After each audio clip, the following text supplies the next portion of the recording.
તો આ ગયે આપ સ્વાગત કરશો તમારું આપની યુટ્યુબ ચેનલ પીડર ક્લાસીસની અંદર. સ્ટુડન્ટ્સ, તમે એવું વિચારી રહ્યા છો કે સર આ ચેનલ પર તો હવે તો વિજ્ઞાનના જ લેક્ચર આવે છે, ઇંગ્લિશ તો કઈ ગયું. તો ડોન્ટ વરી, વિજ્ઞાન તો આવશે જ, વિજ્ઞાન પણ આવશે, સાથે સાથે બીજું પણ આવશે, પણ હવે ઇંગ્લિશ પણ આવવાનું જ છે. પણ ઇંગ્લિશમાં કેવું હતું કે મારે વિજ્ઞાનની અંદર ભણાવવાની તમન્ના હતી, એ તમન્ના પૂરી કરવા માટે, ઈચ્છા પૂરી કરવા માટે મેં વિજ્ઞાન બનાવ્યું. હવે હું આજે તમને ઇંગ્લિશ ભણાવવાનું. ઇંગ્લિશની અંદર એક વસ્તુ ભણીએ છીએ, ધ્યાન આપજો તમે બધા જ. આ જે વસ્તુ જે તમને ભણાવવા જઈ રહ્યો છું, આ વસ્તુ જો તમે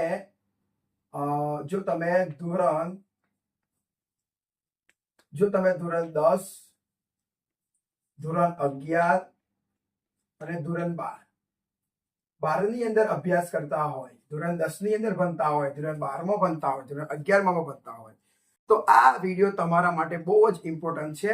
કેમ કે જો તમે 10માં ભણતા હોય તો 10માની પણ તમે બોર્ડની એક્ઝામ આપવાના, 11માં પણ બોર્ડની એક્ઝામ તો ના આવે પણ પરીક્ષા તો આપવાના, અને 12મા ધોરણની અંદર પણ તમે બોર્ડની પરીક્ષા આપવાના. તો હવે જે 10માનું ઇંગ્લિશનું પેપર હોય, કે પછી તમે 11માનું પેપર લઈ લો, કે પછી તમે 12માનું પેપર લઈ લો, તો એ ત્રણે ધોરણના ઇંગ્લિશના પેપરની અંદર સ્ટુડન્ટ ફંક્શન પૂછાતા હોય. તમે આ શબ્દથી અવશ્ય પરિચિત છો, એવું તો છે જ નહીં કે તમે પરિચિત નહીં, બરાબર? કે ઇંગ્લિશના પેપરની અંદર ફંક્શન પૂછાય, ખબર છે ને? શું પૂછાશે? ફંક્શન પૂછવામાં આવે છે. તો હું તમને ખાલી જસ્ટ કહી દઉં છું કે કયા કયા ધોરણમાં કેટલા ગુણનું પૂછાય. તો જુઓ, જો તમે ધોરણ 10 ની વાત કરો ને, તો ધોરણ 10 ની અંદર ટોટલ 9 ગુણના ફંક્શન પૂછાય. ધોરણ 10 ની અંદર 9 ગુણના ફંક્શન પૂછાય. એ ફંક્શન કઈ પૂછાય કહો તો એ તમારા સેક્શન સી ની અંદર પૂછાય. સેક્શન સી ની અંદર ફંક્શન પૂછાય છે. પેલું એક જોડકું હોય, પછી પેલા ડાયલોગ હોય ને નીચે કમ્પ્લીટ સેન્ટેન્સ હોય, બરાબર? હવે એ જ પ્રમાણે ધોરણ 11 ની અંદર પણ ફંક્શન પૂછાય લગભગ, અને મને ચોલની નહીં ખબર, પણ 6 થી 7 ગુણના પૂછાય. પણ અહીંયા કેવું હોય કહું, થોડા ઘણા ફંક્શન સેક્શન એ માં પૂછાય, તો થોડા ઘણા ફંક્શન સેક્શન ડી માં પૂછાય, આવું હોય. અને જ્યારે આપણે ધોરણ વાત કરીએ, ધોરણ 12 ની અંદર, ભલે તમે સાયન્સ ના હોય, સાયન્સની વાત આખી અલગ છે, તમે આર્ટ્સમાં હોય કે કોમર્સની વાત કરતા હોય, તો એની અંદર ટોટલ 12 ગુણના વિદ્યાર્થી ફંક્શન પૂછાય. 12 ગુણના.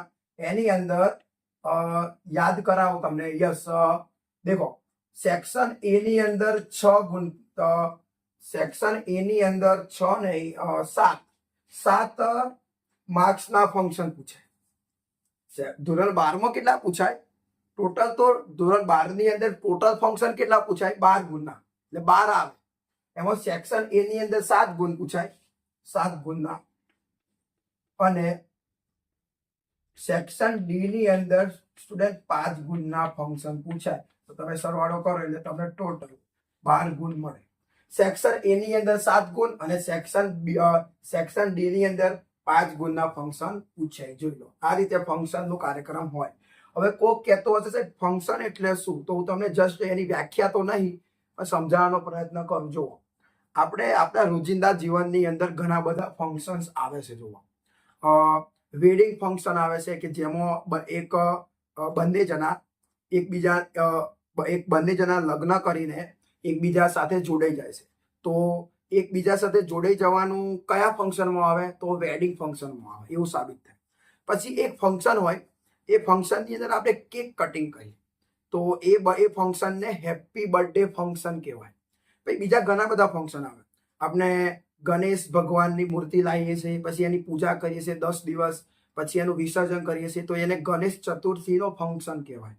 પછી હલ્દી ફંક્શન આવે, એમાં આપણે પીઠી, લગ્ન હોય ત્યારે પીઠી લગાવે છે, એને હલ્દી ફંક્શન કહેવાય. પછી ગીત પણ ગઈએ, એને કહેવાય સિંગિંગ ફંક્શન. એવા ઘણા બધા ફંક્શન આવે. પછી એક ફંક્શનની અંદર કેવું છે કે આપણે આપણા જે ભગવાન શ્રી કૃષ્ણ છે એ મટકી પણ ફોડે છે, તો એને એ જન્માષ્ટમી ફંક્શન કહેવાય. એમ આપણા લાઈફમાં કેવી રીતે ફંક્શન અલગ અલગ વસ્તુ દર્શાવે. કોઈક કેક કટિંગ દર્શાવે, કોઈક બંને ભેગા થઈ જાય, બંનેની લાઈફ એક થઈ જાય એવું ફંક્શન. એક 10 દિવસ ભગવાનની પૂજા કરવાની, 11મા દિવસ એનું વિસર્જન કરવાનું એક ફંક્શન. પછી માટકી ફોડીને એમનું બર્થડે ઉજવવાનો એક એવો ફંક્શન. તો આ બધા ફંક્શન આપણે લાઈફમાં પણ હોય. એમ ઇંગ્લિશની અંદર પણ ફંક્શન આવે. અલગ અલગ ફંક્શન અલગ અલગ દર્શાવે. માની લો કોઈ ફંક્શન હોય એ કોઈ શરત દર્શાવતો હોય, કોઈ ફંક્શન હોય કોઈ પરિણામ દર્શાવતું હોય, કોઈ ફંક્શન હોય એ કારણ દર્શાવતું હોય, કોઈ ફંક્શન હોય એ સલાહ આપતું હોય. તો આવા બધા ફંક્શન હોય. તો હવે એમાંથી આજે હું તમને પહેલો ફંક્શન ભણાવવા જઈ રહ્યો છું. કયો ફંક્શન? પહેલો. એ ફંક્શન તમે કમ્પ્લીટ ભણશો. આ ફંક્શન તમે ભણ્યા ને એટલે તમે આખો દેખો, તમે ફંક્શન તો કેવી રીતે કરી શકાય. વિદ્યાર્થીઓ, ઘણા બધા વિદ્યાર્થીઓ એના ખાલી એના શબ્દો યાદ રાખે છે કે આ શબ્દ આવે એટલે આ ફંક્શન, આ શબ્દ આવે એટલે આ ફંક્શન. આ યોગ્ય તો છે જ, યોગ્ય નથી એવું નહીં, યોગ્ય છે. હું ના નહીં કહેતો કે તમે શબ્દથી પણ યાદ રાખી શકો, પણ જો તમે એક વખત એ ફંક્શનને ભણો, એ ફંક્શનમાં જે વાક્ય રચના આવે એ વાક્ય રચનાને સમજો. જો તમે આવું કરશો ને તો તમારી સામે પછી કોઈ પણ વાક્ય આવે તો તમે એને પૂર્ણ કરી શકો. એક વસ્તુ છે, અત્યારે તો તમને કમ્પ્લીટ ધ સેન્ટેન્સની અંદર 10મા 12મા 11મા ઓપ્શન આપે છે, પણ એક સમય એવો હતો કે એમાં કમ્પ્લીટ ધ સેન્ટેન્સ આપણે પોતાની જાતે લખવાનું. મતલબ જો 100 વિદ્યાર્થી પરીક્ષા આપતા હોય ને તો એ 100 વિદ્યાર્થીનું વાક્ય અલગ અલગ હોય, પણ હવે તો ઓપ્શન આપી દીધા છે એટલે એકદમ આસાન કરી દીધું છે. તો પણ તમારે ફંક્શન ભણવા જોઈએ. આ વિડીયોની અંદર આપણે પહેલો ફંક્શન ભણવા જઈએ. આપણો પહેલો ફંક્શન આપણે ભણવા જઈએ છીએ, જે ફંક્શનનું નામ છે ઓફરિંગ એડવાઇસ. ઓફરિંગ એડવાઇસ આ તમારો પહેલો ફંક્શન છે. આ ફંક્શન કોને લાગુ પડે? તો આ ફંક્શન લાગુ પડે ધોરણ 11, ધોરણ 12 અને ધોરણ 10 ને પણ લાગુ પડશે. જોજો, બરાબર. તો ઓફરિંગ એડવાઇસ. તો હવે આનો અર્થ આપણે સમજીએ. ફંક્શનને ભણીએ છીએ. એક બીજી વાત, આ ઓફરિંગ એડવાઇસ તો છે જ, પણ આનું એક બીજું પણ નામ કહેવાય. આને તમે એને ઓફરિંગ એડવાઇસ તો કહેજો જ, પણ આને તમે બીજું શું કહેજો કહું? Offering suggestion. ઓફરિંગ સજેશન પણ કહેવાય. દેખો સ્ટુડન્ટ્સ, તમારે ને આગળ જોવાની જરૂર નહીં, કેમ કે આગળ તો તમને ગમે તે આપે. દેખો આવું પણ થઈ શકે. Showing advice, expressing advice, offering advice, showing suggestion, expressing suggestion, offering suggestion. તમારે પાછળના શબ્દ પર ધ્યાન આપવું, આગળના શબ્દ પર ધ્યાન નહીં આપવાનું. તો આ જે ઓફરિંગ નો અર્થ શું થાય? આપવું. આપણે કહેતા કોકને ઓફર નહીં કરતા, આપવું. કે ચલો હું તને આજે આ ઓફર કરું છું, ઓફર, આજે આ ઓફર છે, ઓફર એટલે આપવું. અને જ્યારે એડવાઇસ અને સજેશન, આ બંનેનો અર્થ શું થશે ખબર છે? એડવાઇસ નો પણ અર્થ અને સજેશન નો પણ અર્થ. આ બંનેનો અર્થ થાય સલાહ. એડવાઇસ એમને કહેતા હોય મને સલાહ આપો, ભાઈ મને કંઈક તો એડવાઇસ આલે, કંઈક તો એડવાઇસ આલે, તો સલાહ આપ. સલાહ તો આખું ગુજરાતી એનું થઈ જાય વિદ્યાર્થી, સલાહ આપવી. સલાહ આપવી. તો આ ફંક્શનની અંદર આપણને શીખવાનું છે ઓફરિંગ એડવાઇસ, ઓફરિંગ સજેશન, એટલે કે સલાહ આપવી. આ ફંક્શન આપણને સલાહ આપતું શીખવાડે છે. તો તમે એકવાર આટલું જોઈ લો, સ્ક્રીનશોટ લઈ લો, અને આપણે હવે આગળ વધીએ. હવે દેખો સ્ટુડન્ટ્સ, આગળની શરૂઆત કરીએ. તો હવે તમારે આ ફંક્શનની અંદર આટલું યાદ રાખવાનું છે. જો આ ફંક્શનની અંદર પહેલો જે શબ્દ છે ને, એ શબ્દ છે, આ ફંક્શનમાં પહેલો શબ્દ આવે શુડ. એક આ શબ્દને યાદ રાખો. ઘણા બધા વિદ્યાર્થીઓને શું બોલે કહું? શુડ, પણ ખોટું છે. આને ફક્ત કહેવાય શુડ. Should, okay. આને શું કહેવાય? Should, okay. બીજો એક શબ્દ છે આની અંદર, એ જે છે એનું નામ હું લખું, નીચે લખું છું. આનું બીજું નામ છે હેડ બેટર. આ એક શબ્દ યાદ રાખો. આ અલગ અલગ શબ્દ છે, એક સાથે 3 શબ્દ સમજાવશું. શુડ પણ આવે, હેડ બેટર પણ આવશે, અને એક ત્રીજો શબ્દ છે જે હું લખું છું, જેનું નામ છે ought to. જુઓ, આને શું કહેવાય? ought to. તો આ ફંક્શનની અંદર આ 3 શબ્દ આવે. મગજમાં મસ્ત રીતે વિચારી લો. શુડ આવે, હેડ બેટર અને ought to. જે વાક્યમાં શુડ હોય એ વાક્ય ઓફરિંગ એડવાઇસનું હોય, જે વાક્યમાં હેડ બેટર હોય એ વાક્ય ઓફરિંગ એડવાઇસનું હોય, જે વાક્યમાં ઓટ ટુ હોય એ વાક્ય offering advice advice advice advice advice advice એડવાઇસનું જ હોય. હવે તમારે યાદ રાખવાનું, મજાની વાત છે કે આ ત્રણે ત્રણ શબ્દનો તમે યુઝ કરો તો આ ત્રણે ત્રણ શબ્દ પછી હંમેશા ક્રિયાપદનું મૂળ રૂપ આવે, V1 આવે, જેને કહેવામાં આવે ક્રિયાપદનું મૂળ રૂપ આવે. યસ, આ ત્રણે ત્રણ શબ્દ પછી V1 હતા, બીજું કશું જ ના આવે. દેખો, should go, had better go, ought to go, કેટલું આસાન. બીજું બોલો, should come, had better come, ought to come. હજી એક લઈએ, should teach, had better teach અને ought to teach. Simple. Okay, આટલું લખી દેવાનું. હવે આટલું તમને ખબર પડી ગઈ. હવે આ શબ્દ આવે અને એ શબ્દની આગળ પહેલું શું આવે સ્ટુડન્ટ્સ? કરતા તો આવે ને. કરતા હવે કઈ થાય? ના થાય. તો સૌથી પહેલા કરતા મૂકવાનો.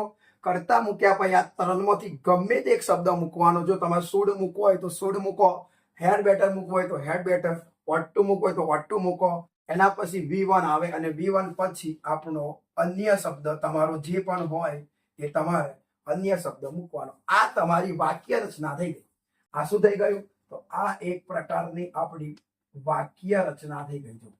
હવે આ વાક્ય રચનાની અંદર જ વાક્ય રચનાની સાથે સાથે શબ્દો પણ આવી ગયા. દેખો, તમે વાક્ય રચના ભણી એટલે શબ્દો યાદ થઈ જાય. આ ફંક્શનમાં કેટલા શબ્દો આવે? 3. શુડ, હેડ બેટર અને ઓટ ટુ. અને એના પછી હંમેશા શું આવે? V1, ક્રિયાપદનું મૂળ રૂપ આવે. હવે એને એક વાત કહું તમને, સલાહ. આપણે વાત કરીએ છીએ એડવાઇસ ની, તો તમને સલાહ કહું. હવે ને સલાહ બે પ્રકારની આવે. વિદ્યાર્થી, તમારું સોલ્યુશન આપી દઉં કે ક્યારે તમારે શુડ વાપરવું જોઈએ અને ક્યારે તમારે હેડ બેટર વાપરવું જોઈએ અને ક્યારે તમારે ઓટ ટુ વાપરવું. તો જે સલાહ હોય ને એ બે પ્રકારની. કેવું હોય કે અમુક વ્યક્તિ આપણને સલાહ આપે ને, પણ એ સલાહ ને એટલી બધી આમ ખાસ ના હોય, બહુ એટલી બધી ઇમ્પોર્ટન્ટ ના હોય. ઉદાહરણ તરીકે હું તમને કહું, માની લો કે કોઈ એક વિદ્યાર્થી છે, વિદ્યાર્થી એ સ્કૂલ નહીં જતો, શાળાએ નહીં જતો, સમજો. અને હવે એ વિદ્યાર્થીઓમાં રખડે છે, બધે ફર કરે છે. તો કોઈ ગામનો કોઈ વ્યક્તિ એને મળે તો એને એમ કહે છે, હાલા હું રખડ કરો, તારે નિશાળ જવું જોઈએ. હારા નિશાળ જા ને, તારે નિશાળ જવું જોઈએ. તો જો એ અંજાન વ્યક્તિએ એ વ્યક્તિને સલાહ આપી, પણ એ સલાહ એટલી બધી ખાસ ના કહેવાય એ વ્યક્તિ માટે, એ છોકરા માટે. જેમ કે બહારનો વ્યક્તિ છે એવો ઇમ્પોર્ટન્ટ આપે જ નહીં.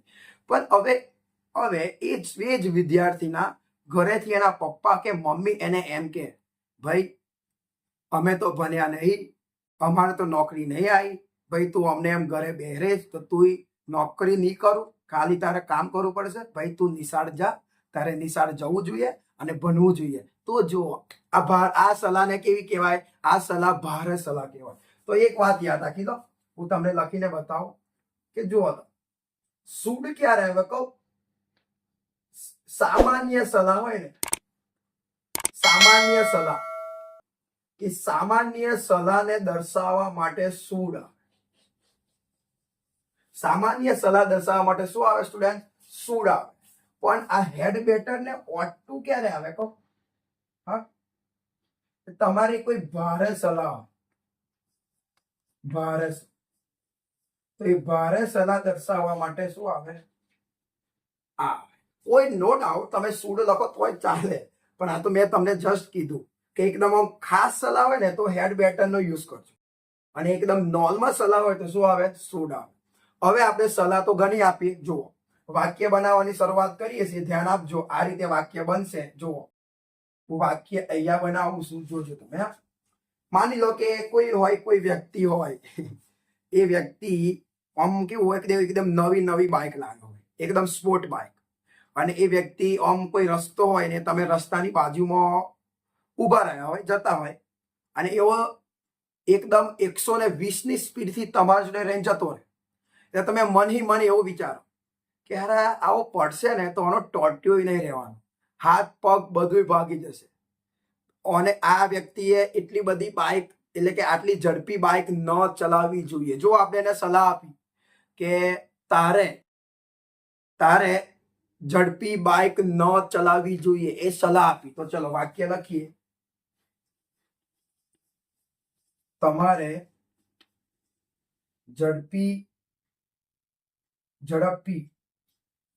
ઝડપી બાઇક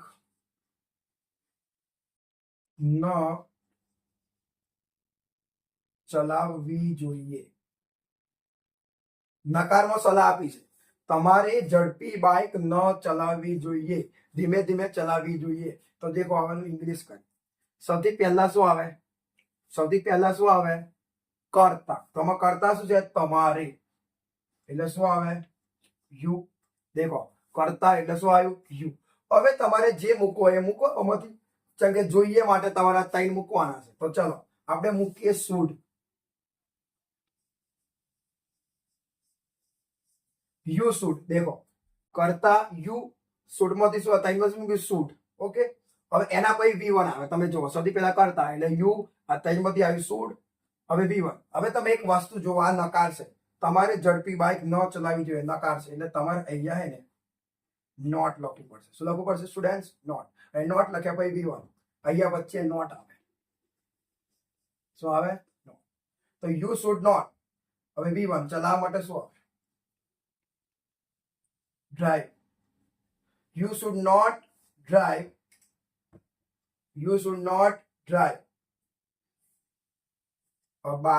ફાસ્ટ બાઇક એવું લખી દે. You should not drive fast bike.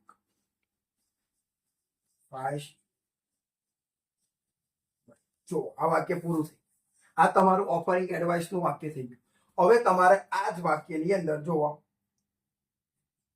જો તમારે અહીંયા શુડ લખવું નથી તો વાક્ય કેવું બનશે કહો? યુ આને લગાવો. You had not better. આવું બનશે ને? યુ હેડ બેટર નોટ નહીં. You had not better drive fast bike. હવે જો તમારે ought to લગાવવું હોય ને તો શું થાય? You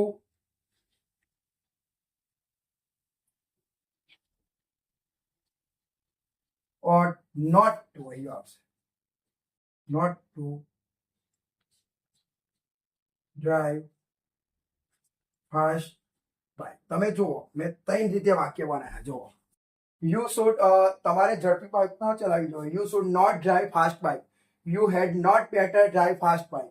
you ought not to drive fast bike. દેખો આ રીતે બને.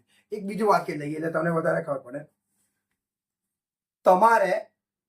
તમારે સમય બગાડવો ન જોઈએ. You should not waste time. You had not waste time. You ought not to waste time. હજુ એક બીજું લઈએ. જુઓ વધારે તમને ખ્યાલ આવશે. હવે એક હકાર લઈએ. બસ તમારે નિયમિત શાળાએ જવું જોઈએ. આવી પણ સલાહ કહેવાય ને? સલાહ કહેવાય. તમારે નિયમિત શાળાએ જવું જોઈએ. You should go to school regularly. You had better go to school regularly. You ought to go to school regularly. હવે એક બીજી સલાહ આપું. તમારે વિડીયો જોવો જોઈએ.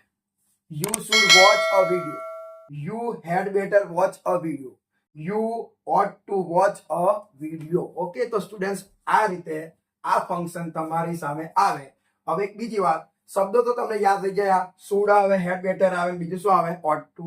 પણ એક બીજી વાત તમને કહું કે તમારી સામે અધૂરું વાક્ય આ રીતે તમને પૂછી શકે. કમ્પ્લીટ ધ સેન્ટેન્સ ની વાત તો તમને આવડવું જોઈએ. માની લો કે તમને આ લોકોએ આટલું આપ્યું હોય કે હી, પછી હી અને અહીંયા આપી દીધો હોય શુડ, પછી ખાલી જગ્યા. તો તમારે આ વાક્યને પૂર્ણ કરવાનું. હવે તમને શુડ આપ્યું છે ને એટલે તમારે શુડ જ મૂકવાનું, પછી હેડ બેટર મૂકવાની જરૂર નથી. તો તમે આ વાક્યને આમાંય પૂરી શકો. He should. એક વાત કહું, તમે ગમે તે લખો કોઈ ફરક નહીં પડતો, પણ તમારે એક વાત યાદ રાખવાની કે શુડ પછી ઓલવેઝ શું આવે? V1. તો તમારે અહીંયા ઓલવેઝ V1 લખી દેવાનું. જેમ કે લખી દઈએ buy. You should buy mangoes. લો સલાહ આપી દીધી. એવું સલાહ આપી કે તેને કેરીઓ ખરીદવી જોઈએ, તેને મેંગોસ ખરીદવી જોઈએ. એકદમ આસાન. આ રીતે તમારે પૂરું કરવાનું. પણ અહીંયા કેવું છે કે હવે તમને અહીંયા ઓપ્શન આપવામાં આવે છે, તો એ ઓપ્શનના આધારે જોવાનું. પણ તમારે યાદ રાખવું પડે કે શુડ પછી V1 આવે. માની લો તમને નીચે 4 ઓપ્શન આપે છે અને એ ઓપ્શનની અંદર છે શુડ બોટ, પછી બી ઓપ્શનમાં છે શુડ બાઇસ, પછી સી ઓપ્શનમાં છે શુડ બાય, અને ડી ઓપ્શનની અંદર તમને આપ્યું છે કોઈ પણ શુડ કોઈ પણ. એક્ઝામ્પલ તરીકે આપેલ તમામ એવું આપ્યું છે. એવું આપ્યું એ અને B both, A and B both. તો તમારો જવાબ શુડ બાય આવે, કેમ કે શુડ પછી ઓલવેઝ શું આવે? V1 આવે. તો સ્ટુડન્ટ્સ આ રીતે આજે આપણે આ વિડીયોની અંદર પહેલો ફંક્શન ભણ્યા છે. હવે આવતા વિડીયોની અંદર હું તમને આ જ રીતે એક બીજો ફંક્શન બનાવીશ. સાથે સાથે આ વિડીયોના ડિસ્ક્રિપ્શનની અંદર હું તમને આવા વાક્ય આપું છું. આવા કેટલા ખબર છે? આવા 10 વાક્ય આપું છું. એ 10 વાક્યનું તમે ઇંગ્લિશ બનાવજો અને 5 વાક્ય એવા આપું છું કે જે તમારે આવા હશે અને તમારે પૂર્ણ કરો, તો જેથી તમારી પ્રેક્ટિસ થાય. તો આ જ રીતે મહેનત કરજો. જો તમને વિડીયો ગમ્યો હોય તો વિડીયોને લાઈક કરી દેજો. ચેનલ સબસ્ક્રાઇબ ન કર્યું તો ચેનલ સબસ્ક્રાઇબ કરી દેજો. આ વિડીયો તમારા જેટલા પણ રિલેટિવ્સ હોય એ બધાને આ વિડીયો શેર કરી દેજો અને કમેન્ટ દ્વારા જે પણ જણાવવું હોય એ તમે જણાવી શકો છો.